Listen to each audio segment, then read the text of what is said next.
कक्षा 10वीं गणित अध्याय 3 शुरू कर रहे हैं हम। दो चर वाले रैखिक समीकरण। अब हमें दो चर वाले रैखिक समीकरणों को हल करना है बीजगणितीय रूप में और ग्राफीय रूप भी बनाना है। उनका ग्राफ भी खींचना है और पहले समीकरण बनानी, बीजगणितीय रूप में लिखना है उनको। कंडीशन क्या है? आफताब अपनी पुत्री से कहता है कि 7 साल पहले मैं तुमसे 7 गुनी आयु का था। 7 साल पहले 7 गुनी आयु था, पर अब से 3 वर्ष बाद मैं तुमसे सिर्फ 3 गुनी आयु का रह जाऊंगा। अब इस स्थिति को हमें बीजगणितीय और ग्राफीय रूप में दोनों में रखना है। तो आफताब और उसकी पुत्री, इनकी आयु को हम मान लेते हैं पहले तो x और y मानते हैं हम। माना कि आफताब की वर्तमान आयु x वर्ष व उसकी पुत्री की वर्तमान आयु y वर्ष है। आफताब की उम्र कितनी है? x वर्ष और उसकी पुत्री की है y वर्ष। ये हमने वर्तमान आयु मान ली क्योंकि हमें बनाना है दो चर वाले रैखिक समीकरण। तो ये एक चर है आफताब की आयु और उसकी पुत्री की आयु y चर दूसरा चर है, दो चर वाला समीकरण। अब क्या बोल रहे हैं वो? 7 साल पहले मैं तुमसे 7 गुनी आयु का था। 7 साल पहले, 7 वर्ष पूर्व जो आफताब था, आफताब की जो आयु थी वो कब बराबर होगी पुत्री की? 7 गुनी के। पुत्री की आयु की 7 गुनी।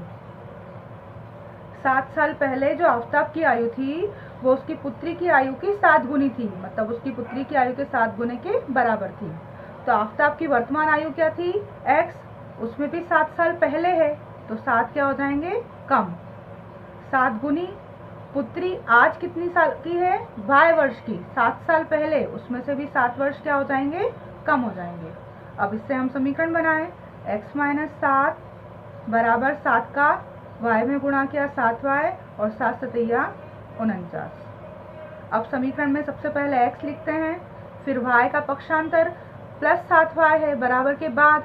अब इधर लाएंगे हम तो क्या हो जाएगा? माइनस का 7y।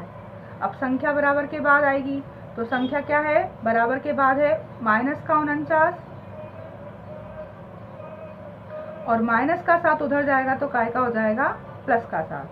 तो x - 7y बराबर माइनस के 49 में से प्लस के 7 जाएंगे, 9 में से 7 गए 2 और 4 का 4, माइनस के 42।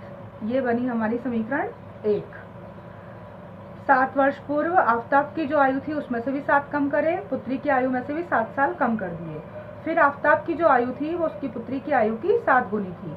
7 का अंदर गुणा किया 7y - 49, x 7y का पक्षांतर किया माइनस 7y बराबर माइनस 49 और माइनस 7 हो गए प्लस के 49 में 7 गए 42। समीकरण 1 बन गई। अब वो बोल रहे हैं 3 वर्ष बाद, अब से 3 वर्ष बाद मैं तुमसे केवल 3 गुनी आयु का रह जाऊंगा। अब 3 साल बाद की बात करते हैं हम। 3 वर्ष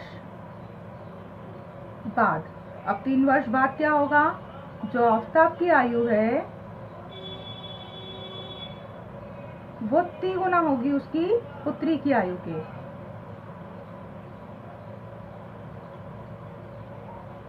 तो आफताब की आयु वर्तमान में x थी, 3 साल बाद वो और 3 वर्ष क्या हो जाएगा?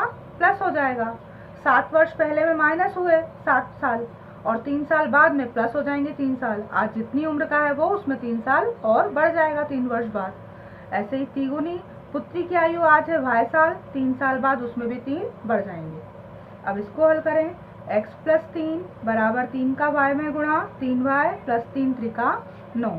अब x 3y का पक्षांतर करेंगे तो काय का हो जाएगा? ये -3y बराबर 9 और ये +3 पक्षांतर में -3, तो x - 3y बराबर बचेगा 6। ये हो गए बीजगणितीय रूप। अब बीजगणितीय रूप में लिखने के बाद इनको कैसे लिखना है? हमें ग्राफीय रूप में लिखना है। तो अब ग्राफीय रूप में लिखने के लिए हमने 9th क्लास में सीखा था, समीकरण 1 में x के हम भिन्न भिन्न मान रखते हैं और y के भिन्न मानों को निकालते हैं और समीकरण का ग्राफ बनाते हैं। तो वैसे यहाँ वहाँ 9th में हम एक समीकरण का ग्राफ बनाते थे और अब यहाँ हमें 2 समीकरण का ग्राफ बनाना है।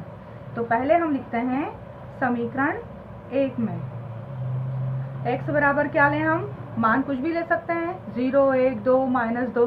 तो x बराबर 0 लेने पर समीकरण 1 है x - 7y बराबर -42।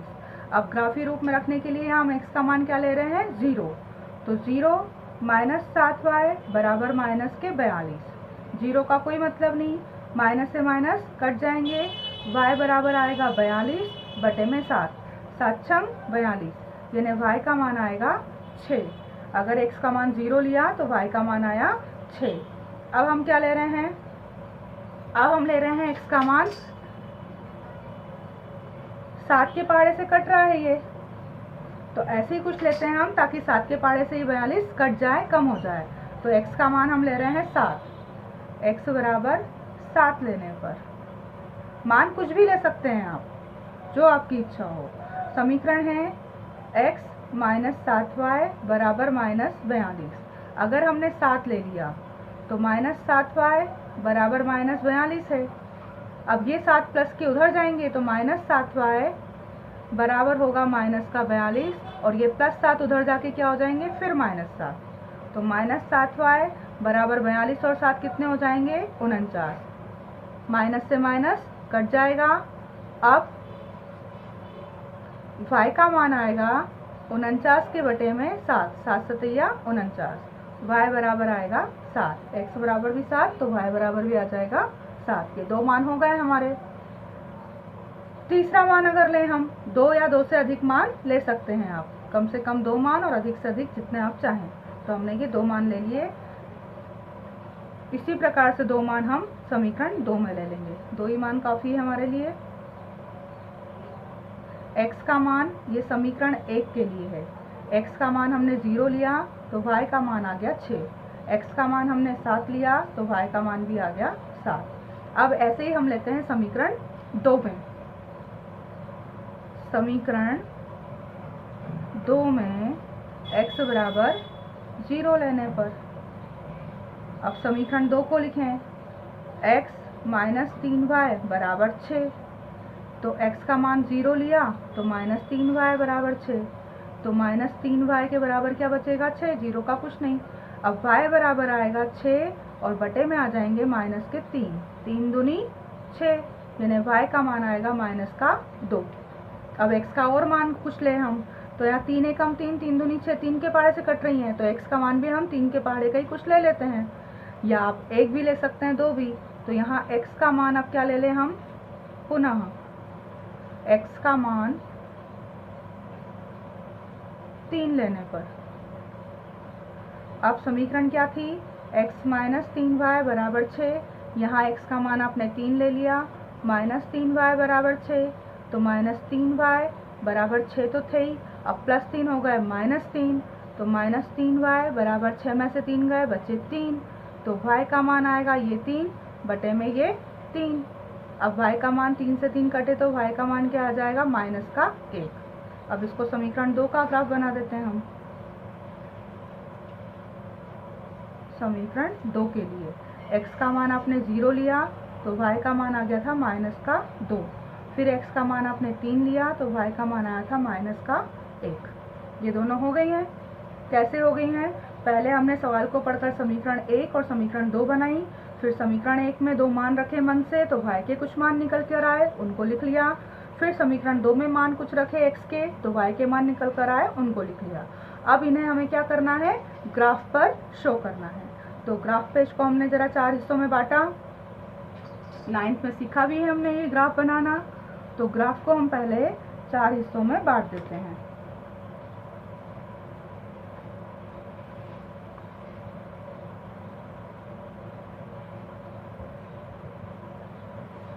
अब इधर क्या होता है, x धनात्मक, यहाँ x ऋणात्मक, यहाँ y धनात्मक और यहाँ y ऋणात्मक। ठीक है इतना।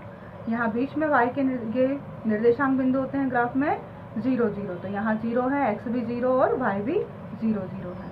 इधर प्लस का 1, प्लस का 2, प्लस का 3, प्लस का 4 है, इधर माइनस के हैं। ऐसे ही y इधर प्लस के हैं और इधर माइनस के हैं। अब समीकरण 1 में हमें क्या रखना है? समीकरण 1 में हमें रखना है x बराबर 0 और y का मान किससे मिलाना है? 6 से। x 0 और y प्लस के 6 से मिलाना है। तो x का मान 0 तो यहीं रहेगा और y प्लस का 6 आगे बढ़ेगा तो 1 2 3 4 5 6 यहाँ मिलेगी बिंदु हमें। ठीक है, अब हमें लेना है x का मान भी 7 और y का मान भी 7। अब x का मान 7 कहाँ मिलेगा प्लस का? इधर 1 2 3 4 5 6 7 यहाँ, और y का मान 7 से मिलाना है तो y का मान 7 कहाँ है? 1 2 3 4 5 6 7। अब ये वाली लाइन और ये वाली लाइन, ये दोनों कहाँ क्रॉस करेंगी? इस बिंदु पर। ये x का मान 7 और ये y का मान 7 दोनों क्रॉस कर रही है यहाँ पर। ये बना हमारा समीकरण 1 की लाइन। इसको हमने स्केल से क्या कर दिया? मिला दिया। दोनों लाइन कट जाए इस तरह से हमने लाइन खींची। ये क्या है? हमारी समीकरण 1 की लाइन बन गई है ग्राफ पर। अब हमें इसी प्रकार इसी ग्राफ पर समीकरण 2 की लाइन बनाना है। समीकरण 2 में क्या है? समीकरण 2 में है x बराबर 0 और y का मान -2। तो x का मान 0 तो कहाँ आएगा? बीचों बीच। और y का -2 मान, तो y का माइनस वाला मान कहाँ जाता है? नीचे। तो y का मान माइनस में नीचे गिनेंगे अब 1 और 2 यहाँ पर। यहाँ आएगा हमारा बिंदु x 0 और y माइनस के 2। फिर लेना है हमें x का मान 3 प्लस का, तो प्लस का 3 1 2 3 और y का मान क्या लेना है? -1। x का मान 3 और y का मान माइनस का 1। तो प्लस के 3 तो ये हैं और माइनस का 1 यहाँ है, तो बिंदु बनेगा यहाँ पर। अब इसका समीकरण बना देते हैं हम। ग्राफ लाइन खींचेंगे तो ये इसका ग्राफीय निरूपण हो जाएगा। ये है समीकरण 2 का ग्राफ। इस तरह से हमने अपनी समस्या को पहले बीजगणितीय यानी समीकरण रूप में लिखा और फिर उसको ग्राफ पर प्रदर्शित कर दिया। ये पहले प्रश्न का ग्राफ है।